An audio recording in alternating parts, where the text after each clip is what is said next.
ಸ್ನೇಹಿತರೆ ಎಲ್ಲರಿಗೂ ನಮಸ್ಕಾರ. ಎಲ್ಲರೂ ಹೇಗಿದ್ದೀರಾ?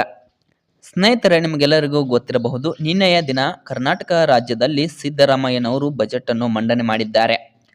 ರೈತರಿಗೆ ಹಾಗೂ ಹಾಲು ಉತ್ಪಾದಕರಿಗೆ ಭರ್ಜರಿ ಗುಡ್ ನ್ಯೂಸ್ ಅನ್ನು ನೀಡಿದ್ದಾರೆ. ಸ್ನೇಹಿತರೆ, ಸಿದ್ದರಾಮಯ್ಯನವರು ರೈತರಿಗೆ ಹಾಗೂ ಹಾಲು ಉತ್ಪಾದಕರಿಗೆ ನೀಡಿರುವ ಆ ಗುಡ್ ನ್ಯೂಸ್ ಏನು ಅಂತ ಮುಂದೆ ವಿಡಿಯೋದಲ್ಲಿ ತಿಳಿಸ್ಕೊಡ್ತೇವೆ. ಆದಷ್ಟು ವಿಡಿಯೋವನ್ನು ಸ್ಕಿಪ್ ಮಾಡದೆ ಕೊನೆಯವರೆಗೂ ನೋಡಿದರೆ ನಿಮಗೆ ಎಲ್ಲ ರೀತಿಯ ಮಾಹಿತಿಯು ಅರ್ಥವಾಗುತ್ತದೆ. ಒಂದು ವೇಳೆ ನೀವು ವಿಡಿಯೋನ ಸ್ಕಿಪ್ ಮಾಡಿ ಅರ್ಧ ತನಕ ನೋಡಿದರೆ ನಿಮಗೆ ಯಾವುದೇ ರೀತಿಯ ಮಾಹಿತಿಯು ಅರ್ಥವಾಗುವುದಿಲ್ಲ. ಆದ್ದರಿಂದ ಪ್ರತಿಯೊಬ್ಬರು ಸಹಿತ ವಿಡಿಯೋನ ಸಂಪೂರ್ಣವಾಗಿ ನೋಡಿ ಈಗ ಬಂದಿರುವ ಮಾಹಿತಿಯನ್ನು ಎಲ್ಲರೂ ತಿಳಿದುಕೊಳ್ಳಿ. ಹಾಗೂ ಇಂತಹ ಪ್ರತಿನಿತ್ಯದ ಹೊಸ ಹೊಸ ಮಾಹಿತಿಗಳನ್ನು ತಿಳಿದುಕೊಳ್ಳಲು ದಯವಿಟ್ಟು ಪ್ರಶಾಂತ್ ಮೀಡಿಯಾ ಕರ್ನಾಟಕ ಯೂಟ್ಯೂಬ್ ಚಾನಲನ್ನು ಸಬ್ಸ್ಕ್ರೈಬ್ ಮಾಡಿಕೊಂಡು ಸಪೋರ್ಟ್ ಮಾಡಿ. ಸಬ್ಸ್ಕ್ರೈಬ್ ಮಾಡಿದ ಎಲ್ಲ ನನ್ನ ಕರ್ನಾಟಕ ಜನತೆಗೆ ಧನ್ಯವಾದಗಳು. ಸ್ನೇಹಿತರೆ, ಸಿದ್ದರಾಮಯ್ಯನವರು ಬಜೆಟ್ ಅನ್ನು ಮಂಡನೆ ಮಾಡುವಾಗ ಪ್ರತಿಯೊಬ್ಬರಿಗೂ ಸಹಿತ ಒಂದಲ್ಲ ಒಂದು ಗುಡ್ ನ್ಯೂಸ್ ಅನ್ನು ನೀಡಿದ್ದಾರೆ. ಅಲ್ಲದೆ ಇನ್ನೂ ಹಲವಾರು ಹೊಸ ಹೊಸ ಯೋಜನೆಗಳನ್ನು ಜಾರಿಗೆ ತರಲು ಅನುದಾನವನ್ನು ಕೂಡ ಬಿಡುಗಡೆ ಮಾಡಲಾಗುವುದು ಅಂತ ಮಾಹಿತಿಯನ್ನು ತಿಳಿಸಿಕೊಟ್ಟಿದ್ದಾರೆ. ಸ್ನೇಹಿತರೆ, ಇದೀಗ ಹಾಲು ಉತ್ಪಾದಕರಿಗೆ ಸಿದ್ದರಾಮಯ್ಯನವರು ನೀಡಿರುವ ಆ ಗುಡ್ ನ್ಯೂಸ್ ಏನೆಂದರೆ ಹಾಲಿನ ದರವನ್ನು ಮತ್ತೆ ಹೆಚ್ಚಳ ಮಾಡುವರಿದ್ದಾರೆ.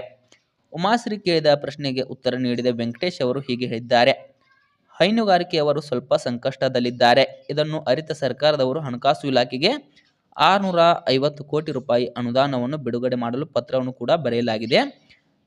ಹಣಕಾಸು ಇಲಾಖೆಯ ಹಣವನ್ನು ಬಿಡುಗಡೆ ಮಾಡಿದ ನಂತರ ಎಲ್ಲ ಹಾಲು ಉತ್ಪಾದಕರಿಗೆ ಅನುಕೂಲವಾಗುವಂತೆ ಹಾಗೂ ರೈತರಿಗೆ ಅನುಕೂಲವಾಗುವಂತೆ ಹಾಲಿನ ದರವನ್ನು ಹೆಚ್ಚಿಗೆ ಮಾಡಲಾಗುವುದು ಎಂಬ ಮಾಹಿತಿಯನ್ನು ಒದಗಿಸಿಕೊಟ್ಟಿದ್ದಾರೆ. ಕಳೆದ 15 ದಿನಗಳ ಹಿಂದೆ ಅಷ್ಟೇ ಹಾಲಿನ ದರವನ್ನು ಹೆಚ್ಚಳ ಮಾಡಲಾಗಿತ್ತು. ಇದೀಗ ಮತ್ತೊಮ್ಮೆ ಹಾಲಿನ ದರವನ್ನು ಹೆಚ್ಚಳ ಮಾಡುವರಿದ್ದಾರೆ.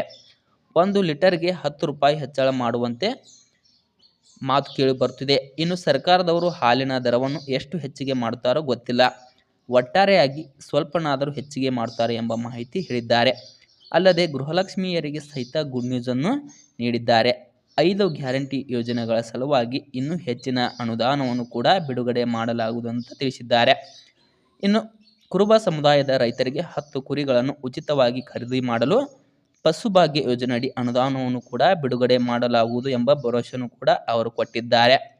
ಇನ್ನು ಉಳಿದ ಎಲ್ಲ ರೈತರಿಗೆ ಇನ್ನೂವರೆಗೂ ಯಾರಿಗೆ ಬೆಳೆ ವಿಮೆ ಹಣ ಜಮಾ ಆಗಿಲ್ಲವೋ ಅಂತಹವರಿಗೆ ಬೆಳೆ ವಿಮೆ ಹಣವನ್ನು ಕೂಡ ಜಮಾ ಮಾಡಲಾಗುವುದು ಎಂಬ ಮಾಹಿತಿಯನ್ನು ಕೊಟ್ಟಿದ್ದಾರೆ. ಸ್ನೇಹಿತರೆ, ಒಂದು ವೇಳೆ ಹಾಲಿನ ದರ ಹೆಚ್ಚಾದರೆ ನಿಮಗೆ ಎಷ್ಟು ರೂಪಾಯಿ ಹೆಚ್ಚಳವಾಗಿದೆ ಅಂತ ಮತ್ತೊಮ್ಮೆ ನಿಮಗೆ ವಿಡಿಯೋ ಮಾಡಿ ತಿಳಿಸಿಕೊಡ್ತೇವೆ. ಸ್ನೇಹಿತರೆ, ಈ ಮಾಹಿತಿಯು ನಿಮಗೆ ಇಷ್ಟವಾಗಿದ್ದರೆ ಈ ವಿಡಿಯೋಗೊಂದು ಲೈಕ್ ಮಾಡಿ. ಇಂತಹ ಮತ್ತಷ್ಟು ಮಾಹಿತಿಗಳಿಗಾಗಿ ದಯವಿಟ್ಟು ಪ್ರಶಾಂತ್ ಮೀಡಿಯಾ ಕರ್ನಾಟಕ ಯೂಟ್ಯೂಬ್ ಚಾನಲನ್ನು ಸಬ್ಸ್ಕ್ರೈಬ್ ಮಾಡಿಕೊಂಡು ಸಪೋರ್ಟ್ ಮಾಡಿ. ಮತ್ತೆ ಮುಂದಿನ ವಿಡಿಯೋದಲ್ಲಿ ಸಿಗೋಣ. ಧನ್ಯವಾದಗಳು.